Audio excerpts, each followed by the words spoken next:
All right, welcome back, everyone. We are here for another episode of Comeback Stories, and I'm here always with my main man, Darren Waller. How are you, brother? I'm fantastic, bro. Anytime I get to talk to you, man, I'm doing great. And this guest today, we'll just get right into it. So our next guest, who you'll be hearing from today, wrote for 27 years before he got his first novel published.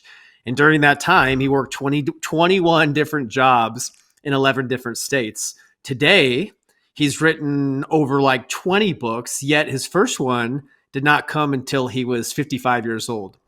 And since then, he's written bestsellers such as The Legend of Bagger Vance, which later turned into an epic movie, The War of Art, which changed my life forever, a book called Do the Work, which is the best title ever, and so many more. And so, Steven Pressfield, welcome to the show, man. Thanks for having me, Donny and Darren. It's great to be here with you guys. I guess I should also mention the book Government Cheese, which just came out, in December? And thank you for the gift, sending this, newly released. So you just keep them coming, man. Yeah, that one is my comeback story. There, yeah. I hope we get to, I know we're going to get to hear about that today. So we like to dive right in. Can you tell us what it was like for you growing up? I had a real Ozzie and Harriet upbringing. I grew up in the suburbs of New York. If anything, I went to a really good high school. My mom and dad didn't get divorced. I didn't grow up in the projects or anything like that. Didn't have anything, if anything, my upbringing in terms of a challenge was that it was too sheltered, that I was never really exposed to a lot of the challenges that you run into when you get to be an adult. So, what you were saying, Donnie, about how it from the time I quit my first job to try to write was 27 years before I got a novel published. And that sort of, I don't know if I would call that a comeback, but it was more of a kind of a journey through the wilderness, 27, whatever it was, 29 years of just kind of struggling to find who I was and what my vocation was. How would you say that? It's interesting. We just had another football player on. We interviewed prior to you, Austin Eckler, who talked about his childhood and just how challenging it was and how hard he had to work for certain things. And it wasn't very sheltered. And it's actually shaped him into the machine that he is today and defying the odds, being so small, yet, being able to be so successful. But how do you feel like being too sheltered impacted you in your teenage years, your 20s? What did that look like? Well, it just sort of compelled me. Once I became an adult, my life sort of fell apart because of not really being ready for the stuff that you were going to get. And then I kind of embarked upon a sort of a journey of real life, of hard knocks, to sort of get back to a place where I felt like I had my feet on the ground. By the way, I'm a big fan of Austin Eckler. I wish the Raiders would grab onto him as fast as they can. He's an amazing guy. I got to watch that episode for sure. Yeah. Well, and just for some context to our listeners, Steven and his wife are massive Raiders fans. Steven's wife was on here talking with us earlier, and is she the president of what was the fan club called again? Women of Raider Nation. She founded Women of Raider Nation. Yeah, so they're currently grieving the loss of one of their favorite players. We're still in shock. Heartbroken shock. But yeah, so I guess just getting back on track to your story, you talked about it just being sheltered. Can you talk about just going back into your childhood as an early memory of pain or struggle that you can remember?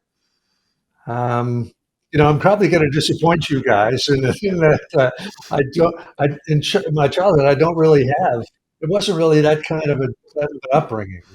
If anything, I think of it as kind of an idyllic upbringing that I lived in a great little town, had a great high school, friends, everything's, if you, on the surface, everything seemed great. What, what was really going on with me on the deepest level is that I was a writer. I'm born to be a writer, but I never knew it and I never could believe in it. I come from a family of business people.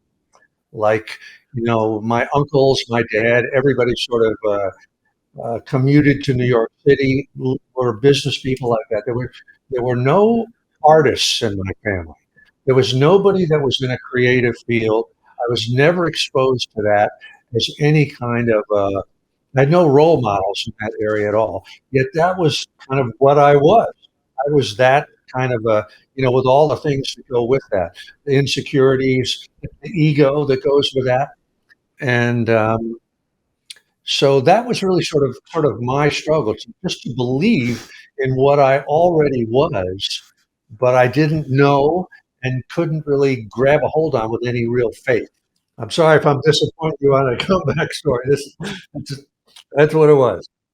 Well, and but you have one. I obviously, when we get into the later years of that gap of when you were writing for so long. But I think it's interesting how you had this gift of writing, but you were not able to use the gift, or you weren't using the gift, which ultimately I think is like, when we talk about purpose, like our purpose in life, our purpose isn't static, it's dynamic, it's fluid, but what is consistent are our natural gifts and talents. And if we're not using our natural gifts and talents, ultimately we're not very happy, no matter how much money we're making or how much success we're having on the outside. So I think it's great to bring that up and highlight the fact that you weren't able to actually express or tap into your gift yet.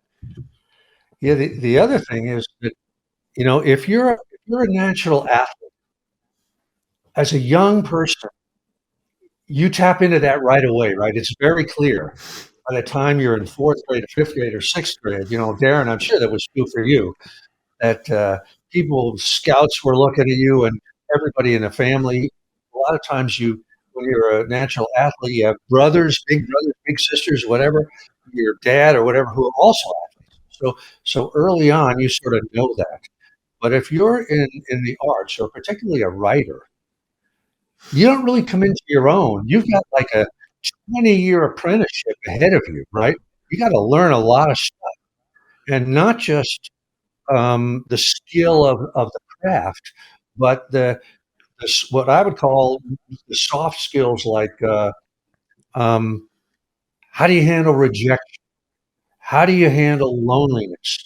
How do you handle the indifference of people? How do you handle hostility of people?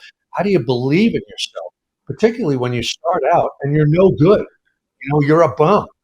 You produce this stuff and it sucks. It's mediocre. It's no good, and people tell you that. And so you ask yourself, what am I doing? Am I crazy? I mean, for years, that was the real question I was asking myself, and my family was asking, because I was, estranged from my family for years. I didn't talk to my parents, didn't talk to my brother, because and people sort of thought of me, that in my family and people who knew me growing up, like, what's wrong with this guy? What happened to him? Well, is he crazy? And of course, I'm asking that same question. Why do I keep pursuing this dream? I keep writing screenplays. I keep writing books. Nobody wants them. I can't get them published. I work a job. I save money for 2 or 3 years. I quit the job. I write a book. Nobody wants it. I work other jobs. I save more money. I write another book. I write another book after that. Nobody wants it. And so you're asking yourself, like I say, am I crazy? What's wrong with me? So it's different from being an athlete, and it's a long apprenticeship. It's like being a brain surgeon, except you're not in school. At least if you're a brain surgeon, you can say, okay, I'm in my first year of medical school. I'm going somewhere. But when you're trying to be a writer and everything you do is getting rejected, you don't have anything to hang on to at all. But that, again, I think I'm probably blathering on here, but I think in a way that was great training for me and a great grounding for me, because when you living with failure for so long, for me, 20 plus years, 27 years, you have to kind of ask yourself, why am I doing it? You know, am I doing it for money? Because if that's the reason, I'm really wrong. Am I doing it, for women? Am I doing it because, what am I doing it for? And I eventually you have to answer. The only answer to me is that you can't, that you're doing it for the work itself. For me, the way it translated was, if I had another job, let's say I worked at an ad agency, which I did, as a writer for an ad agency. At the end of the day, I would come home, I'd be so depressed that I just thought, I can't keep going like this. Where the only thing that would save me was to try to write a story, write a novel, write something like that, even though nobody wanted it. So the answer for me was, I'm a writer and I'm stuck with it. I'm going to do it, no matter come hell or high water, even though nobody has given me any positive feedback. And that, in a kind of a strange way, is a really great grounding for you, because at least your feet are on the ground. You say, I don't give a shit. I'm doing this. I'm in it all the way. But it took a lot of years to get to that place. It sounds like you eventually had to detach from the outcome of Definitely. where those books were going to go, and just fall in love with the process, knowing that it was the process that was actually giving you the healing and the fulfillment, where you were actually using it. Maybe early on, I think that's any time. I think the most important time of setting a goal, or the most important part of setting a goal, is detaching from the outcome, because we don't have control over that. And sometimes we get so attached, and then we forget as to why we're even doing it. Yeah, it's really true. And I think it must be true, Darren. It must be true in sports too. I mean, at some point, you have to ask yourself, it's love of the game, right? Because you're not going to be in the Super Bowl every year. You're not, you're going to get hurt. All kinds of, I would imagine that you come back to just love of the game, right?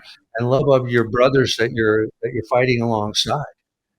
But if I can throw something else in here, I'm thinking of people who are listening here. The other aspect of being in the creative arts, of being a writer, or being any kind of an artist, is that you have to ask yourself, where do ideas come from? And you realize very soon, if you're a songwriter, if you're whatever it is, that the stuff that you're producing is coming from someplace else. You know, there's a whole other dimension of reality that you have to sort of tap into. And I have found, and so that makes you kind of humble in a way. It makes you humble. It makes you. This is like the spiritual side of it. That you can't have an ego, because if you're really honest, you know that the stuff that's coming out of you is coming from some other place. And I've found that Mm. the books that I wrote that had the most success, like The Legend of Bagger Vance and Gates of Fire. I don't know if you know that book about the 300 Spartans at Thermopylae, but those were two books that, when first of all, I had no idea where they were coming from. It wasn't that I planned them or I thought, oh, this is a great idea. Not at all. They sort of took me completely by surprise. They sort of seized me so that I had no choice except to write them. And while I was writing them, if I thought to myself, I asked myself, are these commercial? Are they going to sell? I would say to myself, absolutely not. These are the dumbest ideas, commercial wise, that I can imagine. A golf story that's sort of mystical, or then a story about a battle that took place, 2,500 years ago, that nobody can spell or pronounce, and no Americans are involved. And those turned out to be the best. And coming out of nowhere and asking myself, what do I know about it? I don't know anything about this sort of stuff. I'm just opening up the can and winging it. So that's another aspect that doesn't come to fruition until many years in the process. Like I say, I was in my 50s, before I felt like my feet were really on the ground. I can really speak to that as well. I'm a creator. I make music. I produce. I record myself. So I'm on that journey, and I think the same way. I heard. I don't know if you know who Pharrell is, but I heard him in an interview. He's talking about how ideas are. He's like, the universe is like a library, and that if you're tapped in to a particular mode, particular space spiritually, like you can check out certain ideas from that library. And I feel like I'm the same way, Oh, that's a because great. anytime Yeah. anytime I've ever tried to make a song happen, or force lyrics onto a page, like, it doesn't work. But I, like you said, where do these ideas come from? I ask myself the same thing, because they'll hit me out of nowhere. They'll hit me in the car. They'll hit me in 3 a.m. They'll hit me in times, and then they'll just start to flow out. And it's like, this isn't all me. I'm almost just like a channel here.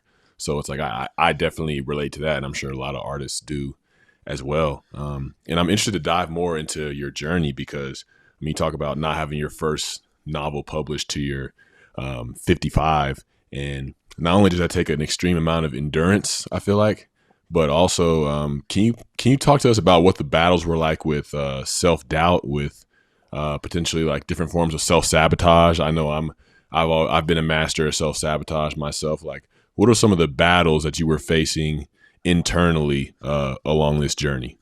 That's a great question. In my book, The War of Art, that you mentioned, Donnie, which is really about the creative process, I give a name to this force that I call resistance with a capital R. And resistance to me is, you're a writer and you sit down in front of one of these things, you can feel this force radiating off of the screen or the keyboard, and it's trying to stop you from doing your thing, right?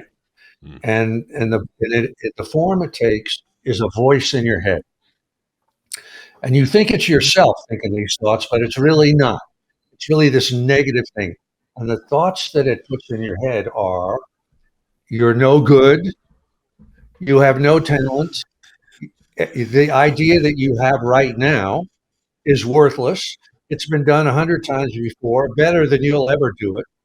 Who do you think you are? You have too much education, not enough education. You're too old, you're too young, you're too fat, you're too thin, you're the wrong race, you're the wrong sex, whatever. It'll tell you all that. The other thing it'll do is it will try to distract you. And this is where addictions and stuff come in, right? It'll say, let's have a drink, let's light up a doobie, let's go hang out at the beach, whatever, right? Trying to get you off the track. So, and one of the big things it'll do is it'll inflict you with self-doubt. And I have a theory. I believe this absolutely after all the many books I've written, is that if you start on a project and you don't have self-doubt, something's wrong. You should have massive self-doubt, or something's wrong, because again, one of the laws of resistance with a capital R is that the bigger your idea, whatever, a book, let's say, or a song or whatever, the more resistance you will feel, the more self-doubt you will feel. So if you don't feel self-doubt, that's a very bad sign, because it shows you have a little tiny idea. But if you have a big idea, in a sense, when I say big, I mean in the sense of it's important to the evolution of your soul, a big idea equals big resistance, big self-doubt. So Darren, to answer your question, self-doubt is like wakes up with me every morning to this day. It's a constant battle with that. And I've sort of made friends with it in a way. Like I say, if I don't feel it, then I worry. But yeah, yeah. Anyway, that's my short answer to that one.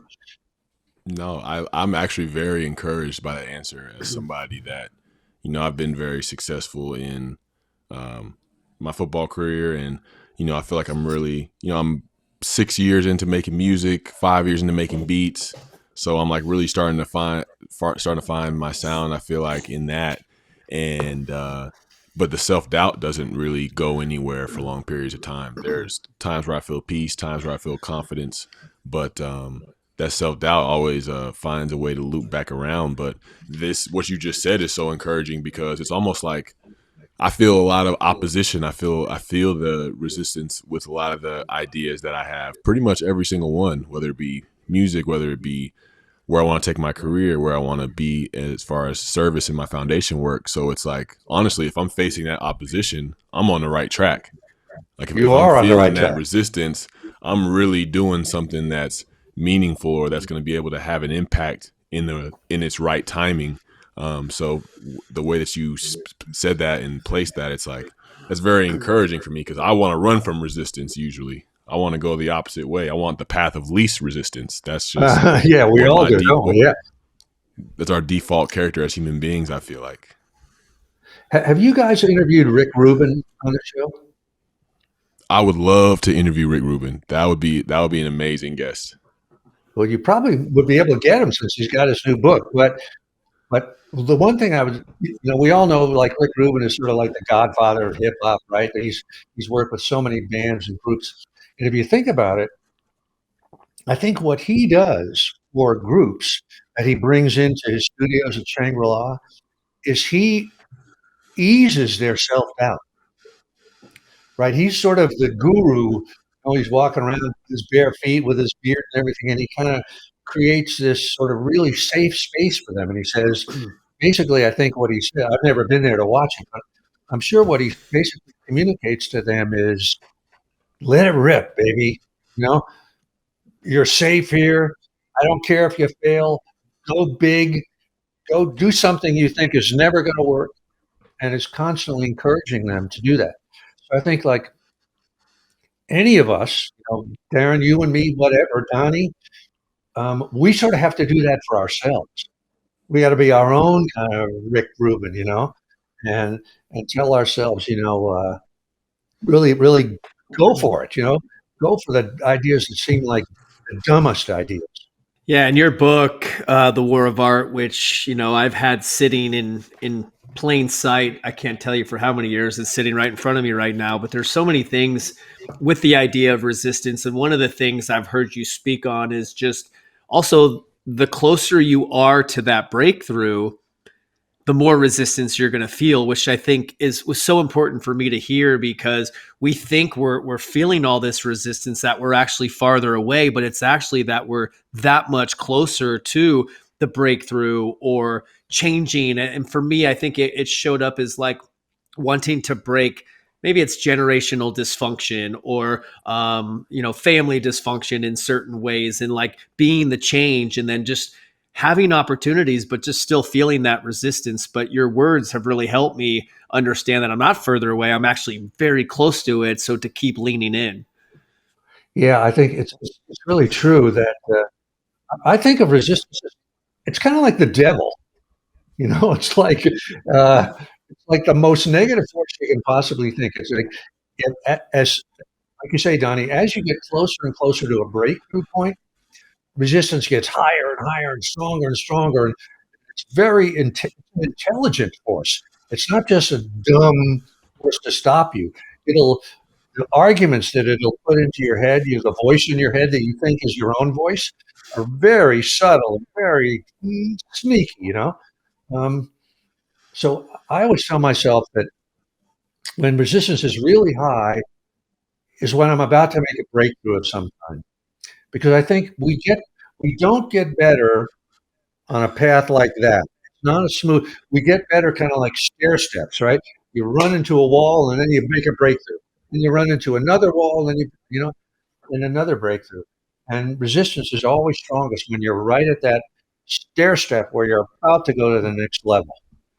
But it's hard to believe that. You have to have that inner Rick Rubin telling you to keep going. Yeah, that's why I wanted to ask next. Were there any mantras? Were there any habits or rituals that you had that would help you, each and every wall that you would hit to keep going? Like, were there anything practical that somebody that's listening could take away? The only thing really, actually, I heard Anthony Hopkins talk about this. He's another guy you could get on the show. The actor that played Hannibal Lecter and a million other great things. And he's kind of a really interesting guy. You know, he's not stuck on himself at all with all of his kind of things. Um, but he appears on shows every now and then. Somebody asked him that, you know, like what, and what he said, I completely believe. He said, just keep going. Just put one foot in front of the other. You know, it's like The Rock when he talks about working out, you know, no matter how bad it is each day, get into the gym, do it, and then do it the next day. That's sort of the only thing that's ever stood by me. Like for me, I originally totally screwed up my first book that I tried to write and blew up my marriage, really hurt my wife, ruined her life, I felt. So I was coming for years and years out of tremendous guilt and shame. Um, so when I sort of I could never finish anything. I could never finish a book. I'd sort of chicken out at the very end. So this sort of shame would drive me to finish something. You know, it would make me keep going. Like if I quit now, I just can't face myself. You know, I can't live with myself. You know, so I would be cracking a whip over my own, you know, back. Just keep going, keep going, keep going. Darren and I both come from the world of recovery, and we've been blessed with so many great mantras and sayings. And one of the main ones in those rooms is one day at a time.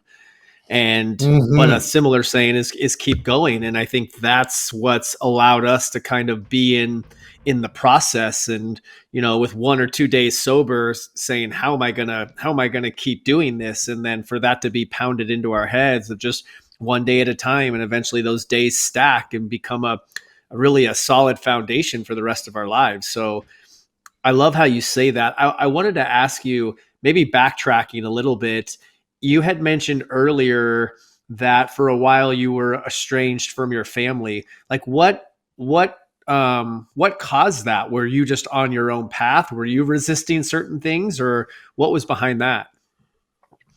I'll give you a little bit of the long version of this thing.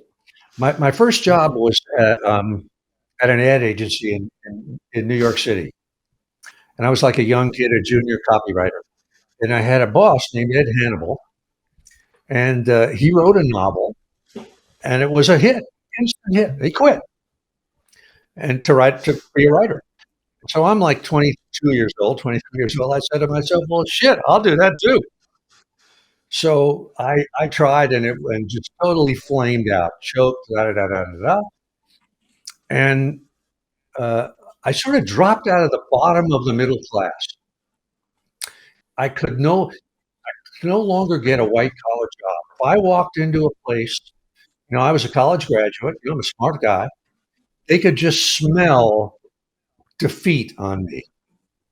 And so I sort of fell out of the bottom, and I began working the kind of jobs that you only thing you need is a pulse to get the job.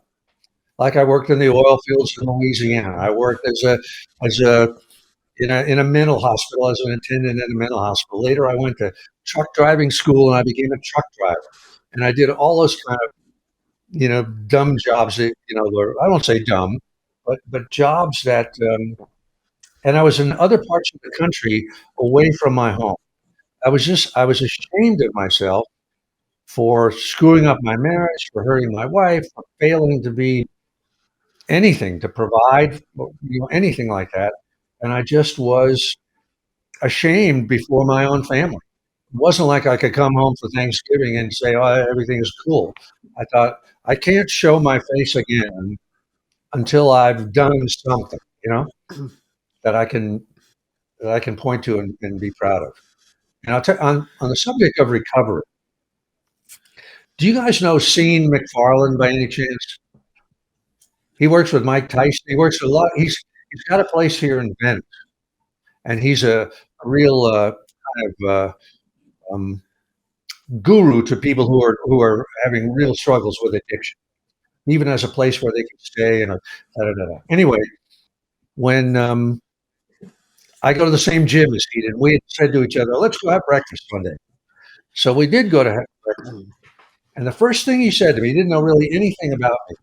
He kind of, and I've never had any trouble with alcohol, never anything like that. He looked across the table at me and he said, "Are you sober?" And I said, why do you say that? You know?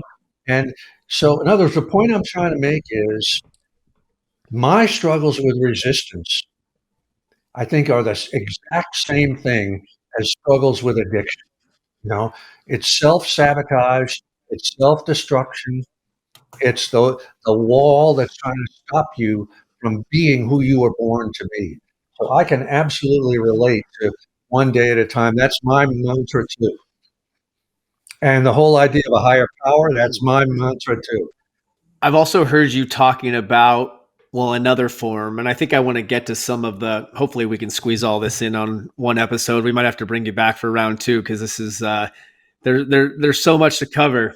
But you have talked about the unknown and stepping into the unknown, and I've heard you speak on this, and it's fascinating. I have a coaching exercise I do with my clients called stepping into the unknown, and I think why so many people struggle with truly stepping into the unknown is because they haven't died to their old life. They're still resisting. They're wishing their life. They had this vision of their life, and they're still holding on to this vision. But our life is never what we think it's going to be. So I'm just curious. Like, can you touch more on that about why people struggle to step into the unknown, and does it have to do with so much of holding on to the life that they're living right now, or wish they would have lived? Well, it's certainly true. I mean, I think it's probably comes from our evolutionary past, being cavemen and stuff like that, where if you say to yourself, well, let's try a different way of driving these mastodons over the cliff, and then we all die. So it becomes evolutionary smart to say, hey, let's stick with what we know. You know, let's not go into the unknown. You know? But certainly, as a songwriter, as an artist, as a writer, or whatever, that's your stock and trade is going into the unknown. That's kind of the skill that you have to develop, right? What's new, and the more um, unusual it is, or unexpected it is, the scarier it is. It's scary going into the unknown, right? That's, you know, all the great myths and legends are really about, Theseus or Odysseus or whatever going into the dark cave, right? Indiana Jones. So I think it's very, very natural to be afraid of the unknown. But there's a skill if you can teach it to yourself, one increment at a time, to be able to go into the unknown. And that's where the good stuff is. Yeah, I feel like it's about arriving to a place where there's a perspective shift of, as opposed to, I don't know what's in there. It might be scary. It might be hard to, like, I don't know what's in there, but I feel like there could be something amazing in there. There could be something I never even imagined happening on the other side of what I may be fearing, what I may be thinking. And, for me, especially like with the life that I'm living now, I never thought it was possible. But the only way that I was able to do that was to go into the unknown and to wrestle with the discomfort of the unknown, wrestle with looking myself in the mirror in the unknown, because I feel like really what's in the unknown, what's really out there is really just a mirror that's reflecting back into what I fear, what I'm afraid of, what I doubt. It just revealing the lack of trust that I have in God, and the lack of trust that I have in myself to be able to navigate, adapt to anything that I may face and still come out victorious, still come out with a story to tell and better because of going through it. But a lot of times we just see things as threats so easily because all we've ever done in our lives is run in the opposite direction. I know that's true for me. I see opportunities as fear, as threats first before I see them as great opportunities. But like you said, through training, through consistently seeking that discomfort, seeking to run towards as opposed to run away from, that's the only way to get there. It's the only way to develop the mental toughness, like we were just talking about with Austin Eckler. It's like there's no way to develop that toughness or that skill without going head on into what you're deathly afraid of. And just to find out that fear probably isn't even real. Yeah, let me ask you, Darren, what specifically is a thing that you're afraid of in the unknown? Is it in the music? Is it football? Is it what specifically have you Uh, struggled with?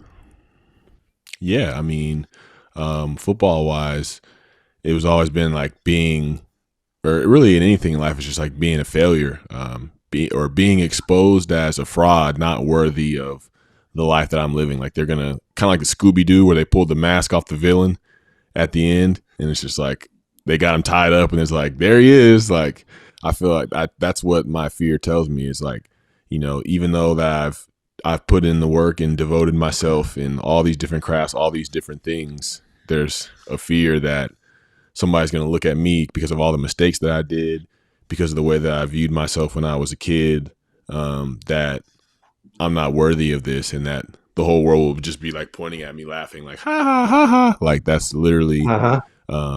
a look at what the fear looks like for me. So it's not wanting to fail as a football player because I know I have these gifts, and I don't want to be somebody that never saw their full potential. And then music wise, it's like, I don't have the pedigree of other people, but I know it's in my bloodline with my family, and just the passion that I have for listening to good music and making good music. Like I don't want to just fall on my face in front of the crowd.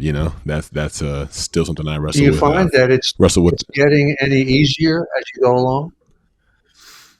Yeah, I feel like it gets easier. I'm not crippled by it. It's just like little flashes, little hints of it, like little suggestions of like, you sure you want to go do that? You don't know. Like it might not work. It used to just be like, you can't do shit. You can't do anything. But now it's more so just like little hints that float by. And if it's just like in my mind, like if I latch onto it, I can ruminate and have that thing snowball. But if I can just see it, acknowledge it, and let it flow by in my mind, then I can get back to what I'm doing. So it's definitely quieted down. It's gotten a little bit easier, but it's still something that I got to wrestle with from time to time. Yeah, it's actually the same for me. I'm a lot older than you are, but I know that I have succeeded in the past, so I can tell myself, okay, you can do it. But each project is still really scary, and it's still really the unknown. It's still scary. I'm going to show you. I'm working on a new book right now. And these are some of like the cards that you work with, and I'm just doing that to tell myself this is okay. You got a handle on it.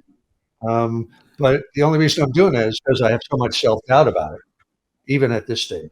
Just listening to Darren talk, when you asked him that question about has it gotten any easier, Darren is very humbled to a fault sometimes, but I think it's gotten easier because he's done the work, just like your book. He's done a lot of work, he's more dedicated than most anybody I know or worked with as far as consistencies with daily habits and rituals and turning this not enough story into acts of self-love every single day. So I don't think it was just something that eventually came to him. It's been a direct result of him diving in and being like super, super consistent on his habits, routines, and rituals. I think that's really true. Like for years, I would try to say to myself, or I'm a writer. I'm really a writer. I believe it. I'm a writer. But I never believed it. And it's only after you've done it, you've actually really done the work, for years and years. And I'd say to myself, God damn it, I've got, 35 screenplays over here. I've done, I have done, and even then you still have self-doubt. So anyway, but that's absolutely right. You got to put in the work. Like Austin Eckler, that's, sorry, I'm out of focus here. I'm not mentally out of focus, I promise. No, we hear you loud and clear, and I'm just wondering, Steven, So we don't lose the quality of the video. Would you be open to maybe jumping on with us for a round two? Because I feel like we might be a little short on time, and there's just so much that I Yeah, know sure. I'd I be want to happy to. It'd ask be you. great. Yeah. Yeah. Maybe we can make this a two-part series, because we'd be doing our listeners a disservice, and selfishly for Darren and I. And I know, Darren being so creative in his music and everything else he does, I know he's hyped about this conversation. So maybe we can say to be continued on this one, and have everybody jumping back for the following week. Okay. That's fine with me. And I apologize. I don't know what happened with the camera. I'm a low tech. We are too, man. It's But all good, honestly, man. it's an honor, and I'm excited to jump back in more with you. And I can't tell you. I'll probably give you more acknowledgement on the end of round two. But as I look at this War of Art book, and we'll read some of the pages from it on the next episode, and you can elaborate more on them, because it's just straight fire. If you don't have the book, go out and get it. It'll change the game for you. All right. Thanks a lot, you guys. We'll communicate and make a plan.